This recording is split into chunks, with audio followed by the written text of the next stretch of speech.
this is Jenna. Hi, and I'm Heather. And this is Conspiracies Unlocked.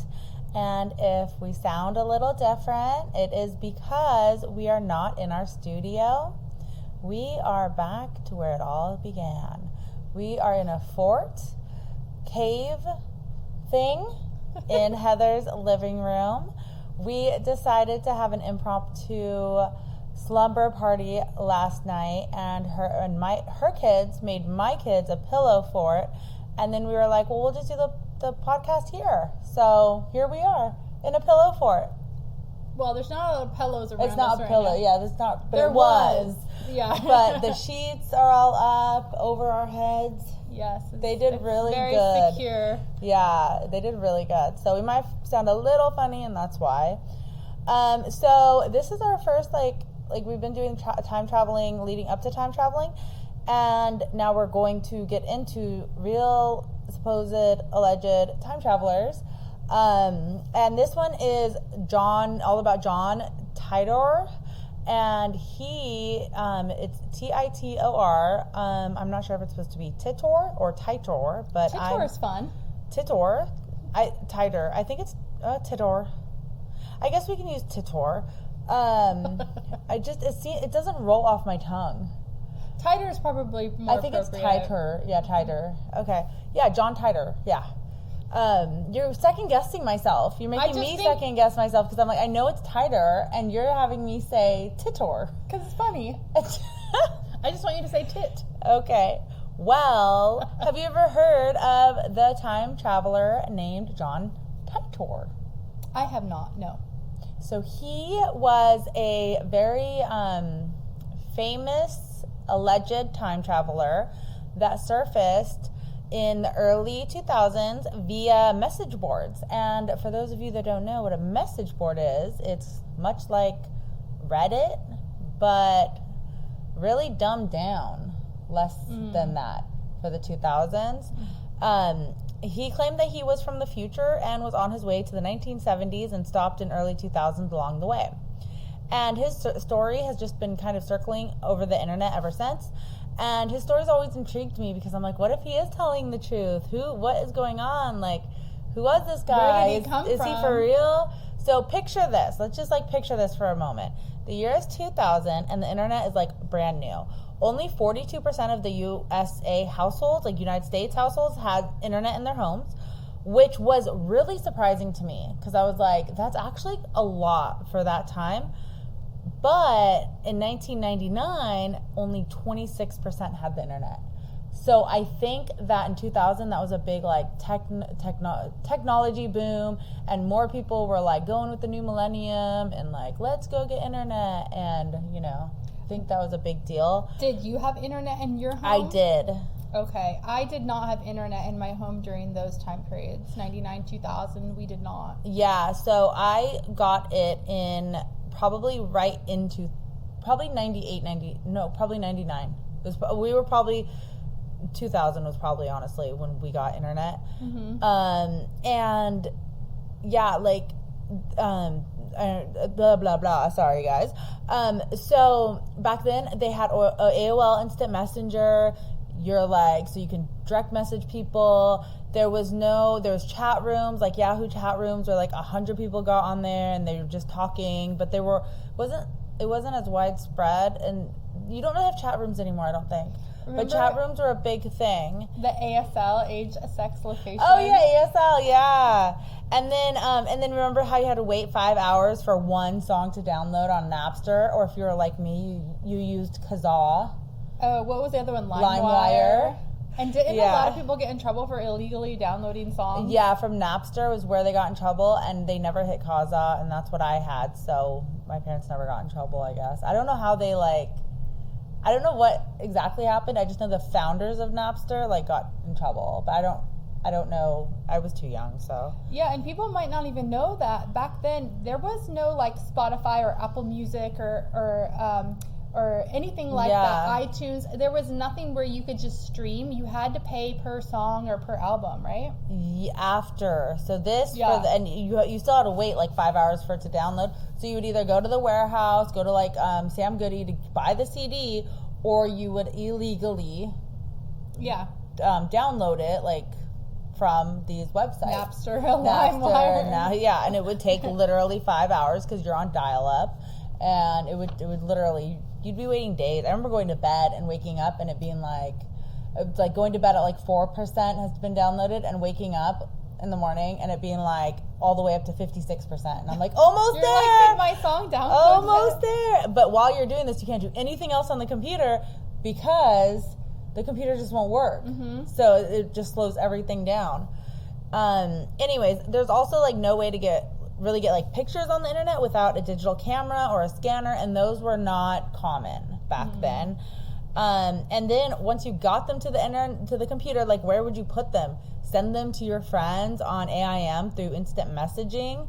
There was no like Reddit or any forum for like random discussions. If you were on a discussion board, it was completely 100% about a particular topic. Yes. So my mom would always go on the All My Children discussion boards.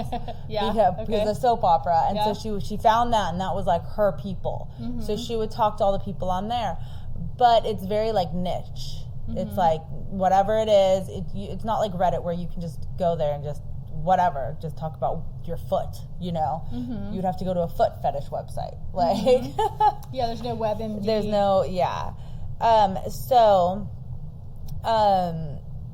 and then mind you, there was no MySpace yet. There was no Facebook. There was no Twitter. The only way to talk to the world would be through chat rooms where hundreds of people from all over the country, probably not even the world, like at that point, would go into chat rooms and like talk to the world. But I don't even think that we could barely even get to like UK and stuff. I think it was just mainly United States.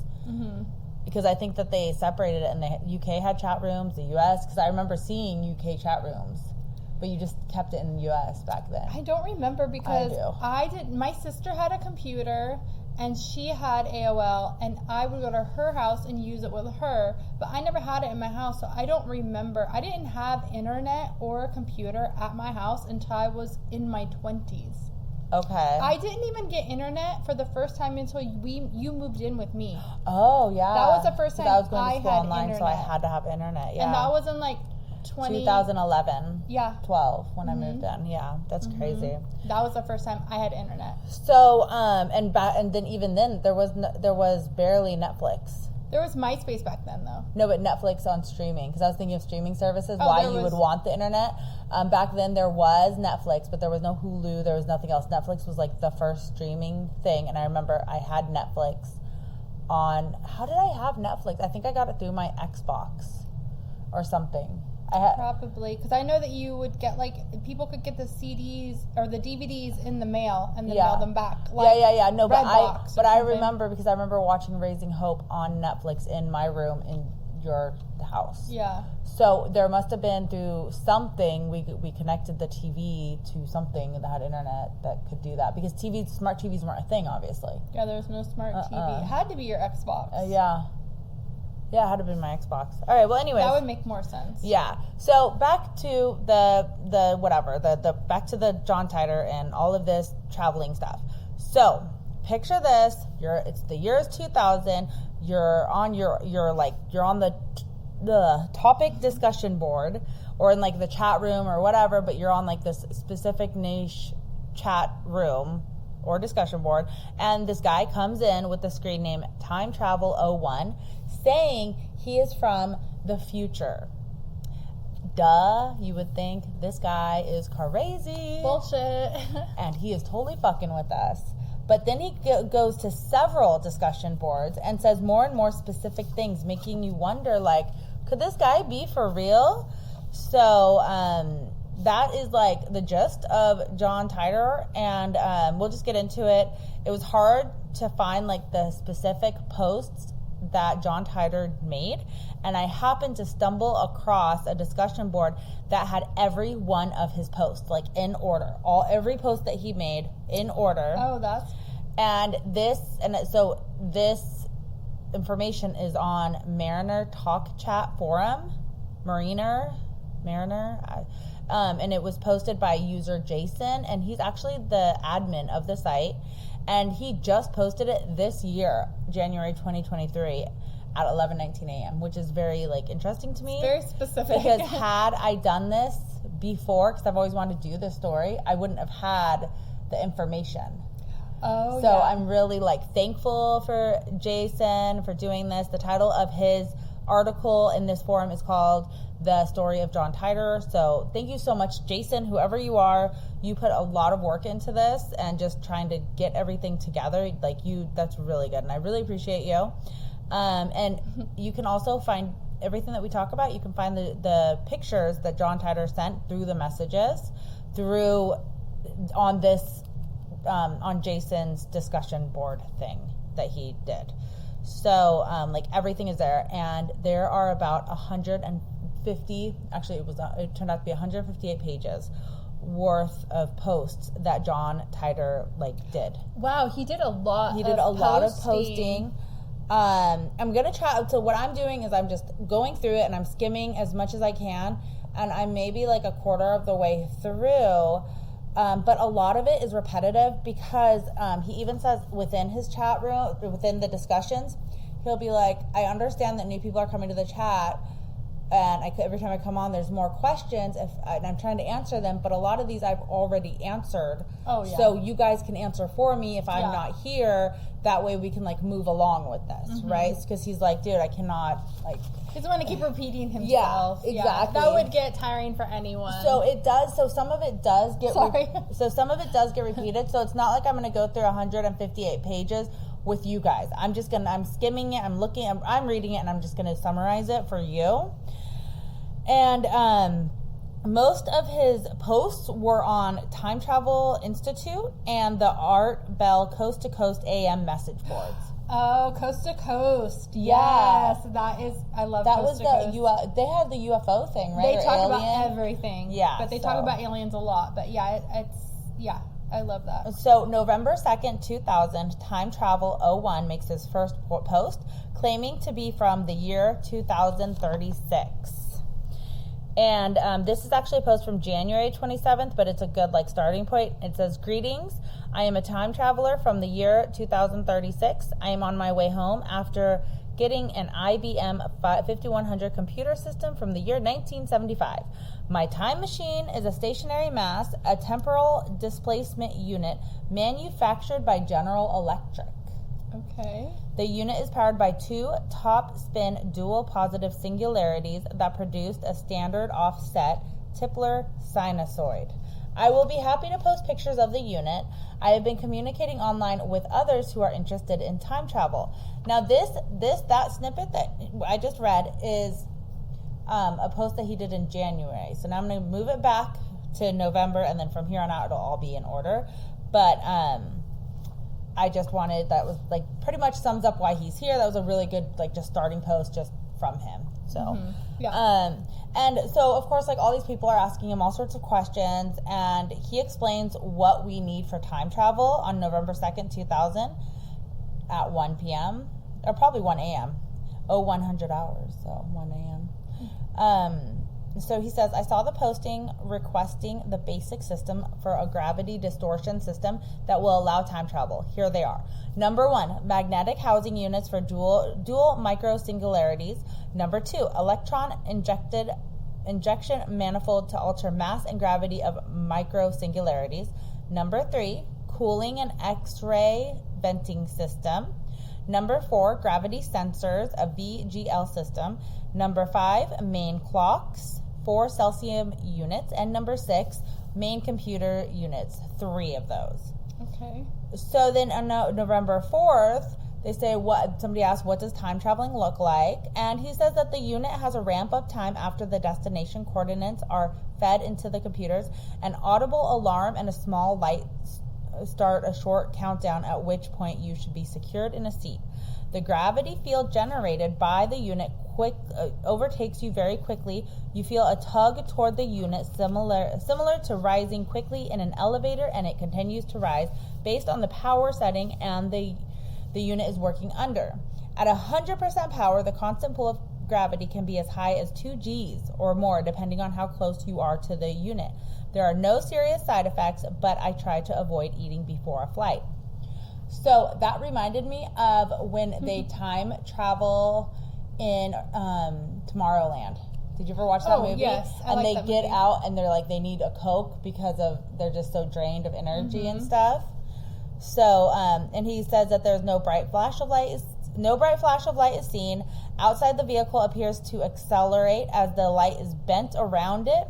We have to wear sunglasses or close our eyes as this happens due to a short burst of ultraviolet radiation. Oh, wow. So, and then he goes on to say, personally, I think it looks like you're driving under a rainbow. After that, it appears to fade to black and remain totally black until the unit is turned off. We are advised to keep the windows closed as a great deal of heat builds up outside the car. The gravity field also traps a small air pocket around the car that acts as your only O2 supply, unless you bring compressed air with you. So he has a pretty, like, mapped out everything. Like, the air pocket will only last for a short period of time. And a carbon sensor tells us when it's too dangerous. The CT04 unit is accurate from 50 to 60 years a jump and travels at about 10 years an hour at 100% power. So, and we'll get into the 50, 60 years jump. It's the C204 unit is accurate. We'll get into that a little bit later. He goes more into depth about that, but it's really interesting. And you do hear a slight hum as the unit operates, and when the power changes or the unit turns off, there's a great deal of electrical cracking noise from the static electricity. So that is what time travel feels like, looks like, according to John Titor, and if this is in fact true. Okay. He mentioned on several posts that he was very worried that Tipler or Kerr were not on this timeline, and because he can, so when you go back in time and stuff, you kind of fuck with the timeline. So I guess that ooh, like in Back to the Future. Yeah, but he can cross different timelines because everything has infinite outcomes, and then those infinite has infinite outcomes. So there's all these different timelines, and he's able to go through different timelines. Okay. And the further out he goes, so if he goes to like 100 years out, then it would alter even more of his timeline. It wouldn't be like it would take him away from his timeline. Yeah. So he was worried that Tipler and Kerr were not on the timeline he landed in. And from what I found, because he only says Tipler and Kerr, he doesn't say anything else, like who they are. Yeah, like description other than them two. So I found Tipler is an American cosmologist that is still alive, and he's born in 1947, and he's currently 77 years old. And the other person, Kerr, was a bit harder to pin down because I'm obviously looking like the cosmologist is obviously do with space, time, stuff like that.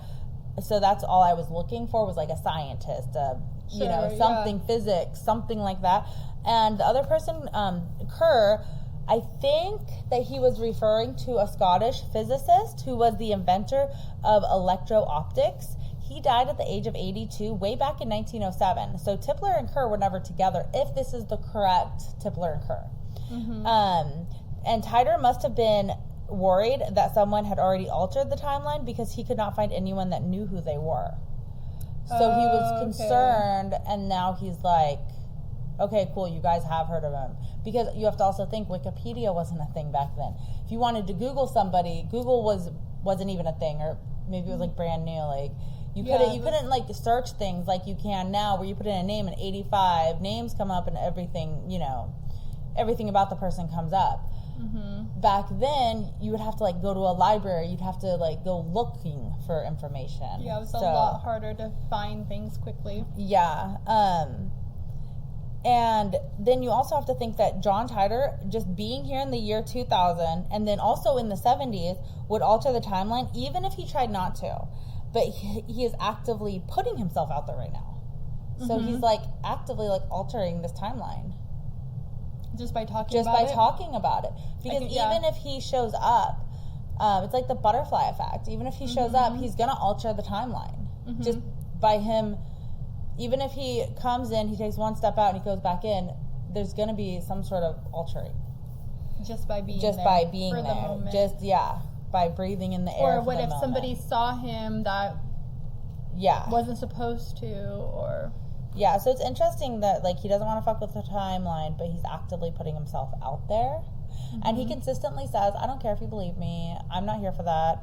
And he won't talk about, like, he won't, like, people are asking him, like, oh, who won the Super Bowl in 2001 and all this stuff. And he's like, I don't know. Do you know if it rained in New York on April 4th, 1904? Like, he's from 2036. Like, do you know who won the Super Bowl in 1975? Like, you know what I mean? Like, you wouldn't have a sports tips like that off the top of your head. Unless you really cared about sports and you looked into it, you wouldn't know. You wouldn't know. Yeah. So, it's like, it is silly when you think about it. He's like, I don't fucking know. But he does say that he doesn't really, he won't talk about, like, who invents time, the time traveling. He won't talk about things like that because he's like, that will fuck with it. Yeah, because then what if it's never invented? What if somebody because goes somebody and kills that person before they can invent it, or something. Or steals it from them, and then they fuck it up. So, anyways, so he tried to explain what time was like in 2036. So, like, what his timeline looked like in 2036. And obviously the time traveling machine he took is the C-204. And apparently a world war occurred in 2015 and wiped out 3 billion people. Obviously that didn't happen. But him being here could have altered this timeline to where it stopped it from happening. But did anything else happen in 2015 that could have killed a lot of people? Like, what if it was a bio warfare that we don't even know about or something? I know 3 billion people is a lot of people. It's like 3 billion people. It's not a million, it's billion. There's only 8 billion people on the planet. Yeah, no, we would know that. We would know if something major, like one of us wouldn't be here probably. Yeah, I was just trying to think if it was not the traditional war that you would think of like, you know, or weapons. like COVID being a war type something thing. like that. No, it was like a real war. They did. I think that he said that they didn't use chemical warfare. They talk more about, like I said, he does. So he'll. So they ask questions and he answers them, and he goes a little more in depth each time. So we'll revisit this again. Okay. And I'm trying to skim out the overly done stuff. So but yeah, we'll revisit it, and I'm reading it and I'm taking notes exactly how he presented it to the public. So I'm learning it just as you are too. Like, we're all going through this together. All right. So so when after that happened, after the World War happened in 2015, the people that were left, the other 3 or 5 billion people that were left, grew closer together, and families became like families again. Communities would help each other out. It became more like the 1800s America, where I don't think we did that. When did we? Like, maybe like the early 1900s. Just like small communities of people. And he does say that each community is about 3,000 to 4,000 people at most. And they only have like 2 doctors or just it's everybody like has a role. America. It's small town America. It goes back to that. Exactly. He also said that him and his family live on an army base in Tampa, Florida. And so that's when we find out that he is in the military. And he says that he was born in 1998. So he's currently staying with his family so when he's posting this, he's staying with his family in the year 2000, which means that he's also staying with his younger self, who is 2 years old. And his 2-year-old self... Won't that completely mess up the timeline? No, and he even says, I don't know why people think that. He's like, we're all on different timelines. Like, my timeline, this is not my timeline, because I'm here, so my timeline is different than yours now. The timeline got messed up as soon as he got here. And so he's like, I don't understand why people think that. Like, all it means is that there's me and my timeline, and then there's that one. But they interacted with each other? Yeah, and the kid, the 2-year-old self of him, would call him uncle instead, just to, like, whatever. And did they have the same name, or did he go by a different name? No, I think they had the same name. And then he doesn't really say, but I would assume that. Yeah. And then he also said that he jokes with his dad, about like, oh, that's why I'm so fucked up this way, or that's why your parenting skills, like, or whatever, like, that's where I got that phobia from. Okay, yeah. Because it is the same timeline, but it's a little skewed, so it's not the exact same. Mm-hmm. Does that make sense? Kind of, but I'll get more into it. Understand how they're together still. I'll get more into it, and maybe it'll, like, the pieces will fall together, because he is just giving snippets, and he just keeps giving kind of snippets, and it kind of goes out of order kind of everywhere. So and he doesn't call them timelines, he calls them world lines. Oh, okay. And he says that the further out he goes from his particular world line, so from the further out he goes from 2036, in either way, forward or backwards, the further he gets from his timeline, the more different it is. So he used the example of like, oh, I could go back 2,000 years to meet Jesus, but Jesus might not even be on that timeline because he went so far back. So maybe it's that he said it was like a cone, and you're at the center of the cone, and then like the top part of the cone, the small part of the cone, and then as you go out, the further out you go, the more of a chance you have at getting a different timeline, like a completely different timeline. So that's why you only want to stick to 50, 60 years for the most accurate, to get the closest to your timeline as possible. Okay, yeah. So like he might go back to the exact place that Jesus was born, but that it would be too far to be accurate, that there might not even be a Jesus. Well, that's interesting. That's really interesting. I would think that if you're time traveling and you want to go back to when Jesus is born, and you have the capability to do so, that when you went there, Jesus would be born. He would be there. That it wouldn't be skewed. So it would just be that time. Like you just type in what day you want to be there, and you just go. Yeah, that's how I see it. He did say that there was different. So John Titor was saying that they're developing better ways and better technology to hone into. You can go further than the 60 years. He said that there's 2 or 3 other ones that were better than the ones that he's doing right now in his 2036 time period. So he could potentially, there could be better ones as technology goes. Okay? So that's how he explained it. And he said that he cannot talk to those he left in the future, because he'll go back to the point of our origin, and he could be like a bit older looking to them, but he would have only been gone for a second. So he's still aging. So if he goes to this timeline and he's there for 5 years, he may come back looking 5 years older, but to them it just happened. That's like when you go to space, right? And they say that your bone density changes, and then the astronauts, they cannot walk. They can eventually, but they're like... Well, that's the muscle mass and everything. Mm-hmm. But also, if you go in far enough out space, supposedly, you don't age as quickly as people on Earth. Mm-hmm. So you could think that you're only gone for 5 minutes, but really it's been 100 years on Earth. Yeah, the time is some sort of time thing. Whether even all that's believable or not, I don't know, because I don't think anybody's actually done that. But the research of them just going to the moon, I guess, they can figure that out. Science is crazy, guys. Fucking science, bitch.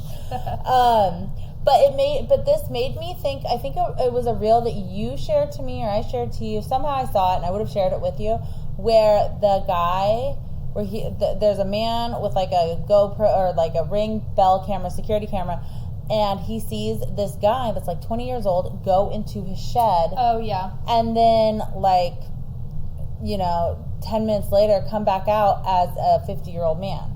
Mm-hmm. Or like 60, 70-year-old man, wearing the same glasses, the same outfit, just older. And the police came to go look, and they never saw anybody in the shed. That could have been a total hoax or whatever, but it makes sense with this, that he could have been a time traveler, and he could have been, the time machine could have been in the shed, and he left, and then he came back, but he was gone time traveling for 80 years.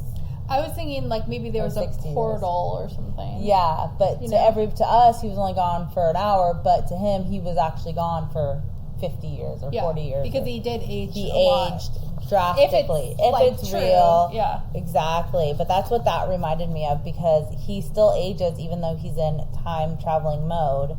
In these movies that we see, we don't really see people gone for that long. They're only gone for maybe 2 or 3 days, and then they go back to their port of origin. Mm-hmm. But in this case, like he's saying, like if I'm gone for 2 or 3 years, then I come back, then I'll be 2 or 3 years older. Mm-hmm. My body will be, but not age-wise. But just like probably just it's got to take a lot on your body to be able to go to a different time. Yeah, it would and age then you. Staying there probably for give you a lot of wrinkles. Yeah. So November 6th, 2000, so we're only one day into his posts, and he says, so he's just like answering questions, and he says, perhaps it's a bit easier to understand why time travelers do not reveal themselves. Yes, you can travel forward in time. No, you do not need an invite from the future. I first saw the car in 2036. The idea was to find a vehicle that would not draw too much attention for the time period. Unfortunately, there were not very many suitable vehicles around in 2036, and I sold the car when I arrived in 2000. So what they use to time travel is a car. Okay. Do you Back know to the Future DeLorean? No. Well, yes, but I was also thinking of our phenomenal fan encounter where one of our viewers saw a car saw a car that was like a time traveling car because there was a loss of time. Yeah, that's interesting. Yeah, and they saw that on a highway in Arizona?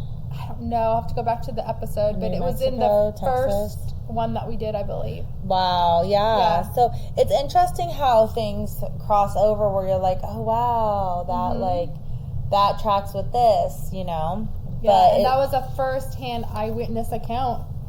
Yeah. From one of our viewers. So then he goes on to say, you do not rewrite history. I can only affect what happens here just as easily as you can. Why do people in this time period worry so much about time travelers destroying their world line when they have no problem doing it themselves every day?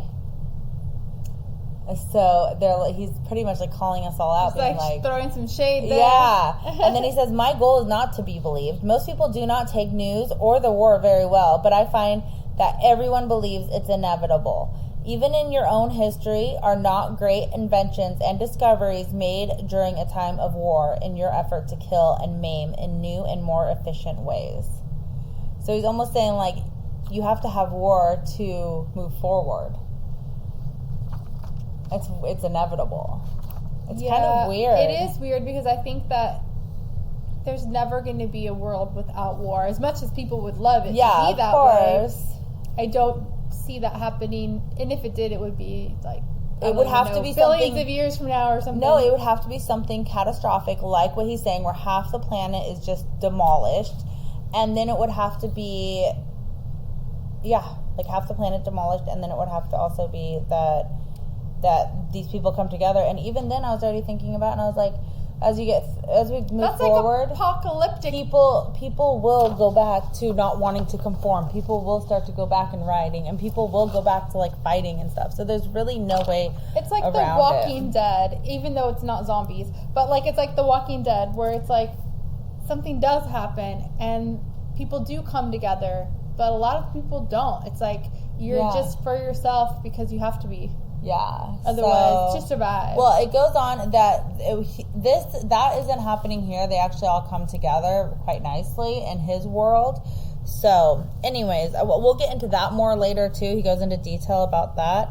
So he says, no, I do not work for GE, so General Electric, or any other company. Are quote-unquote stock tips really the first thing you want to know about in the future? As a representative of your time period, do you realize what that says about you? You should probably know that this time is not remembered for its selflessness, charity, or ability to work together. Why would I want to talk to you? Why don't you believe you have something interesting or worthwhile to say to someone in the future? That's what somebody had asked him. And so people are randomly asking him things, and that's how he's answering, like being like, like, you guys are fucking stupid. And you have to remember that this was all done in the year 2000. So the information that he is saying did come in the year 2000, whether he was from the year 2036 or not. These words were put in the year 2000. And I don't think that we were super selfish in the year 2000.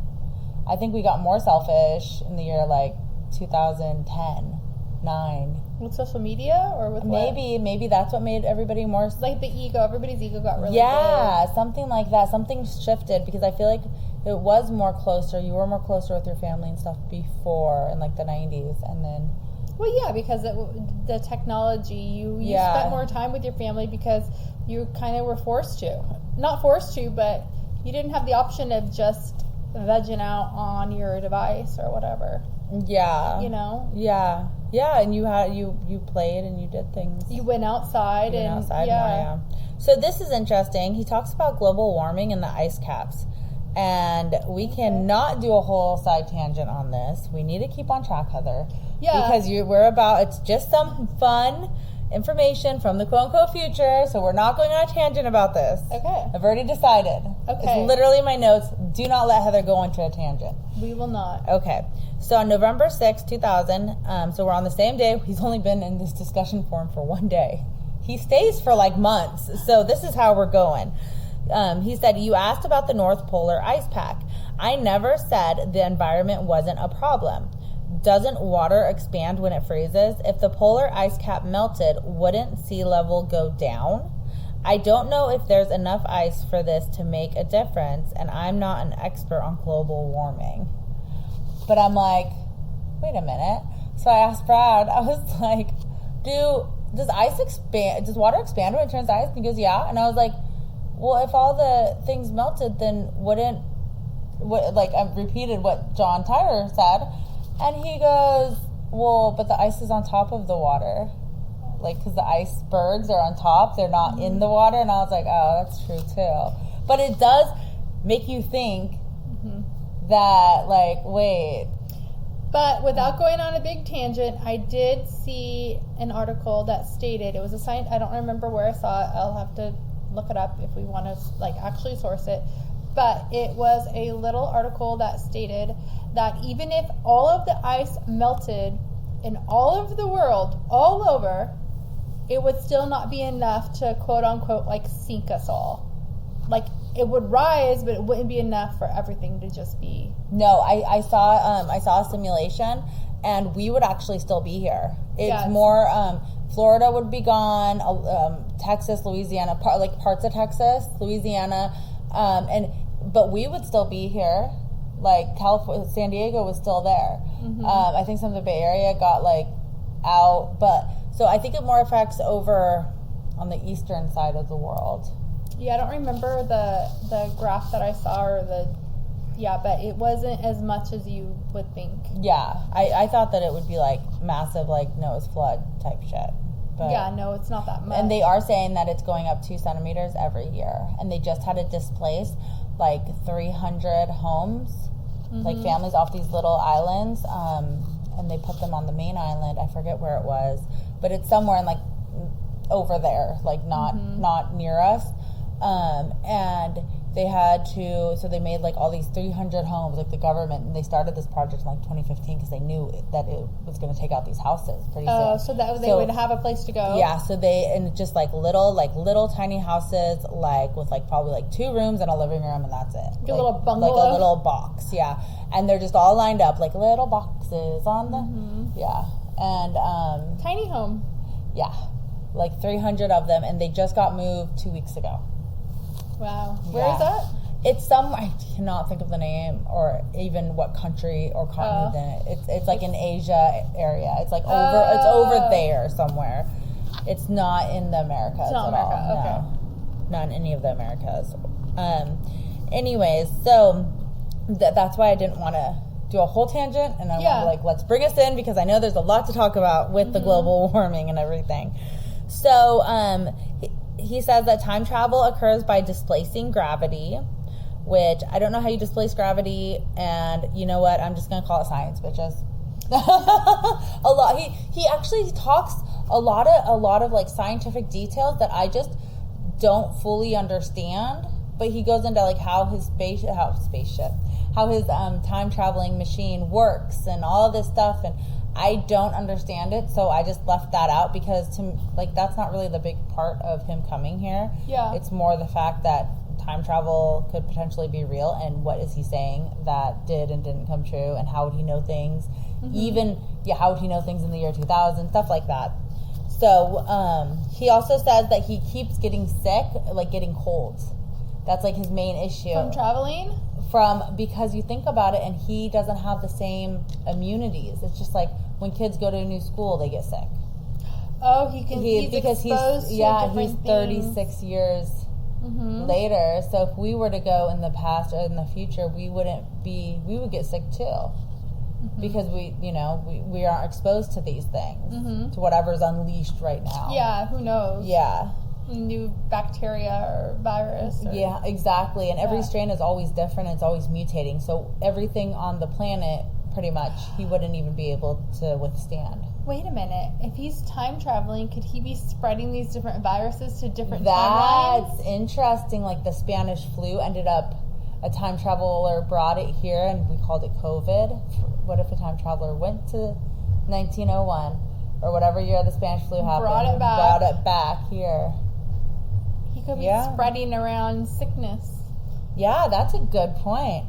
Well, so he says that after the war, things went back to being simpler. They grow their own food and have farms, and it's like everything got reset with civilization. Okay. He said they work longer hours than we do here, and they only use technology to communicate and travel, but most communication is face-to-face, and families are much closer. He said he can't imagine living like 100 miles from his mom or his family. Like they live like together. So it's like a little off the grid homestead type of living. Okay. Yes. So he also said that him and his family live in a bunch of tree houses in the Gulf of Florida and make their money by hauling inbound cargo from the sea. Okay. And he says that he said there's a civil war in the United States that starts in 2005. That conflict flares up and down for 10 years. In 2015, Russia launches a nuclear strike against the major cities in the United States, which is the other side of the Civil War from my perspective. China and Europe, the United States counterattacks. The U.S. cities are destroyed along with the AFE, American Federal Empire. So we don't have that, right? Thus, we in the country won. The European Union and China were also destroyed. Russia is now our largest trading partner, and the capital of the U.S. was moved to Omaha, Nebraska. None of that happened. No, but it's interesting, Russia and everything. But I think Russia has been a problem for decades. Well, it's funny that they group Russia, China, and Europe and the United States together like that. Yeah. And then he has a thought on UFOs, and he actually believes what I believe about UFOs. Okay. He says no new information there on UFOs and aliens. I find that an interesting subject myself. Personally, I think UFOs might be time travelers with very sophisticated distortion units. But that might be a bit wacky. That's what he says. And that's what I've always said. Like, what if UFOs are just time travelers? Yeah. I mean, what if someone thought he was a UFO if they were able to see him time traveling? Yeah, to the 1970s. Because it did say there was like a burst of radiation, right? So if somebody saw the burst of radiation, like in plasma. We should see if they're because he goes back to 1978 as well, or 74, 3. I'll look it up. We should see if there was how many alien sightings there were in Florida in 1973 and see if there were any. And if anyone described a burst of light or plasma or something, maybe they wouldn't know it's radiation. They might call it something else, light, I'm assuming. All right, so this is interesting. Wait, can you see radiation with the naked eye, though? No. No, you can't. No. But maybe on some kind of... Because of the cosmic level of it going so fast, or like being time traveling, like the portal has to open somewhere. Yeah, or maybe with some kind of military device that might be able to sense it or something, or like a not radar, but not like they would come infrared. out and tell us. Would it be like infrared? Well, anyways, I don't know what it would be. So he says in the future we will have hydrogen fuel cells and efficient solar cells. So that sounds right so far. I don't know how long they've been trying to develop solar cells and solar panels and stuff, but yeah, a lot of people everything is kind of going solar. Yeah, so that adds up. It says that in 2036, a great deal of effort is going into repairing our environment. I was sent to 1975 to get a computer system and take it back to 2036. Time travel is not a secret in 2036, and I expect it will become more common. Someone asked, why is time travel used? And he says, right now it's used to get information or items that would be helpful in getting a post-World War III world back to a normal condition. There are 7 other time travelers in my unit. Somebody then asked, where do time travelers go the most? Right now, most of our practical missions are from 1960 to 1980. There is a great deal of research into later and future periods, but the farther you go, the lower the divergence confidence of the world line. So he's going back to saying we can't go that far. Someone said, you said there's more than one time machine. Are they all being used? He said yes.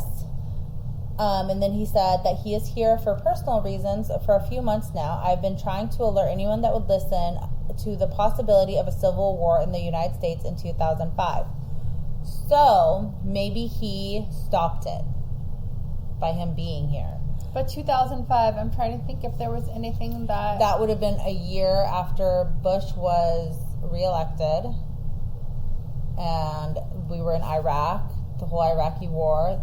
He doesn't mention the 9/11 or anything so far that I can see. So then they say, does that seem more likely now? And he says, actually, it's quite amazing to see what's happening. I've been trying to get people to pay attention for the last few months, but to see it unfold is very interesting. And that's it. And then November 15th, 2000, they say, why did you go to the year 1975? And he says, the first leg of my trip was from 2036 to 1975. After 2 VGL checks, the divergence was estimated at about 2.5% from my 2036. So that means that his timeline is 2.5% off the divergence of his timeline. So it's not that accurate. I was sent to get an IBM computer system called the 5100. It was one of the first portable computers made, and it has the ability to read the older IBM programming languages in addition to APL and BASIC.